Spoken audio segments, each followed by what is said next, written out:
Okay students, question number हम next देख लेते हैं। आई होप आपने हमारा इंट्रोडक्शन पार्ट ज़रूर से देखा होगा। तो ठीक है, इंट्रोडक्शन देखने के बाद ही आपको ये क्वेश्चन समझ में आएगा। तो question says a circus artist is climbing a 20 metre long rope. अच्छा, 20 मीटर लॉन्ग रोप है which is tightly stretched and tied from the top of the vertical pole. अच्छा, एक वर्टिकल पोल है, यहाँ देख लेते हैं। ऑब्वियसली एक वर्टिकल पोल है, मतलब ये वाली लाइन हो गई। यहाँ पर क्या हो रहा है, रोप को टाइटली बांध दिया गया है और उसको स्ट्रेच किया गया है, खींच दिया गया है। ठीक है, the top of the vertical pole on the ground. ठीक है, वर्टिकल पोल जो है वो ग्राउंड पे है। ठीक है, find the height of the pole if the angle made by the rope. अच्छा, एंगल बना रहा है, angle made by the rope से एक एंगल बन रहा है। कहाँ पर बन रहा है, ग्राउंड लेवल पे बन रहा है। बे ग्राउंड लेवल ये होगा कि ये होगा, ऑब्वियसली ये नहीं होगा, ये होगा ग्राउंड लेवल। तो ये जो ग्राउंड लेवल है यहाँ पर कितना बन रहा है, 30 बन रहा है, मतलब यहाँ पर 30 डिग्री आपका बन रहा है। ठीक है, क्वेश्चन समझ में आ गया, सारी चीज़ें क्वेश्चन में दी गई है। ठीक है, तो जो एंगल बन रहा है वो कितना बन रहा है, 30 डिग्री का बन रहा है। ये बात समझ में आ गई। तो हम इसे एक नाम दे देंगे ए, बी और सी। ऑब्वियसली ये पोल की हाइट होगी, ठीक है, जिसको हम ए बी बोलेंगे। ठीक है, और ये क्या होगी, ये आपकी रोप 20 मीटर लॉन्ग होगी। तो इसका सॉल्यूशन जो है वो कैसे रहेगा, वो कुछ ज़्यादा ही ईजी रहेगा। देखते हैं कैसे रहेगा। यहाँ देखो, गिवन सबसे पहले हमें पता है कि ट्रायंगल ए बी सी है, बिल्कुल है। ठीक है, एंगल बी को अगर मैं कहूँ 90 डिग्री है तो क्या गलत होगा, बिल्कुल नहीं होगा, क्योंकि एंगल बी ऑब्वियसली यहाँ पर 90 डिग्री बना रहा है। ये तो आपको डायग्राम को देखते ही साथ पता चलना चाहिए। ठीक है, अब यहाँ पर जो एंगल सी की बात हो रही है, एंगल सी यहाँ पर कितना है, 30 डिग्री है। ठीक है, हमें क्या दिया है, और ए सी दिया है 20 मीटर। ठीक है, निकालना क्या है, ए बी निकालना है। मतलब ये जो इतनी सारी जो चीज़ें हमने लिखी है, ये हमने कोई अपने दिमाग से, मतलब ज़्यादा दिमाग चलाने की ज़रूरत नहीं है। सारी चीज़ें जो हमने लिखी है सिर्फ देख देख कर लिखी है।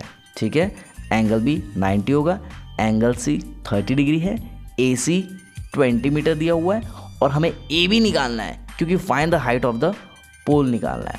और पोल ऑब्वियसली यही होगा।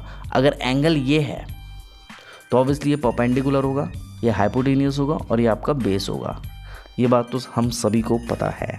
ठीक है, यहाँ तक चीज़ें क्लियर है। अब हम लगाएंगे साइन 30। क्यों लगाएंगे वो भी हम बता रहे हैं। साइन 30 डिग्री, पहले तो हम एक काम करते हैं, थोड़ा सा और बेसिक से बता देते हैं आपको। हम सबसे पहले यहाँ पर सॉल्यूशन में लिखेंगे साइन थीटा।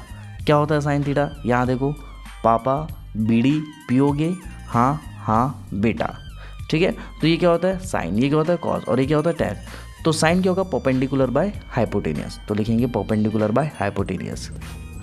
सर इसमें साइन क्यों लगा है, कॉस टैन कॉट कोसेक क्यों नहीं लगा है? बेटा हम यहाँ पर इसलिए ये लगा रहे हैं क्योंकि हमें परपेंडिकुलर निकालना है। हमें परपेंडिकुलर नहीं पता।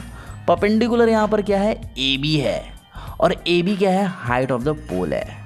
बात समझ में आई? हाँ, हम इसमें 10 भी लगा सकते हैं, बिल्कुल लगा सकते हैं, लेकिन अभी हमें क्या चाहिए, हमें एक ऐसी वैल्यू चाहिए, मतलब साइन लेना है, कॉस लेना है कि टैन लेना है। इन तीनों में से क्या लगेगा भैया, परपेंडिकुलर निकालना है। तो परपेंडिकुलर कहाँ कहाँ आ रहा है, एक इसमें आपको परपेंडिकुलर देखने को मिल रहा है, परपेंडिकुलर बाय हाइपोटेनियस। दूसरा परपेंडिकुलर आपको यहाँ देखने को मिल रहा है, परपेंडिकुलर बाय बेस। तो दोनों लगा सकते हैं, तो हम यहाँ पर साइन लगा रहे हैं। ठीक है, आपको कोई कन्फ्यूजन आता है तो 10 लगा कर सॉल्व करिए, नहीं आंसर आता तो कमेंट सेक्शन में प्लीज़ आपको बताना है। ठीक है, अब देखिए साइन थीटा, थीटा की वैल्यू यहाँ पर कितनी है, 30 डिग्री है। परपेंडिकुलर कितना है, परपेंडिकुलर तो हमें पता नहीं है कितना है, तो परपेंडिकुलर की जगह हम लिख सकते हैं A B upon hypotenuse. Hypotenuse क्या है, ए सी। ठीक है, आगे सॉल्व करेंगे। अब साइन 30 की वैल्यू क्या होती है, साइन 30 की वैल्यू होती है 1/2। ये हम सभी को पता है। ए बी ही तो फाइंड करना है, और ए सी यहाँ पर दिया है 20। ठीक है, ये 20 डिवाइड में है, वहाँ जाके मल्टीप्लाई हो जाएगा, ये यहाँ चले जाएगा और मल्टीप्लाई हो जाएगा, तो 20/2 इक्वल्स टू ए बी। ये दोनों कैंसिल आउट हो जाएंगे, 10 आ जाएगा, मतलब जो ए बी है वो हमारा आ गया 10 मीटर। मतलब जो पोल की हाइट है वो हमारी निकल कर आ गई 10 मीटर। तो हम लिखेंगे the height of the pole is 10 metre. Answer यही है आपका आंसर। आई होप आपको चीज़ें समझ में आ रही होगी। अगर चीज़ें आपको समझ में आ रही तो प्लीज़ शेयर करना भूलना नहीं है। मिलते हैं अगली वीडियो में। Till then bye.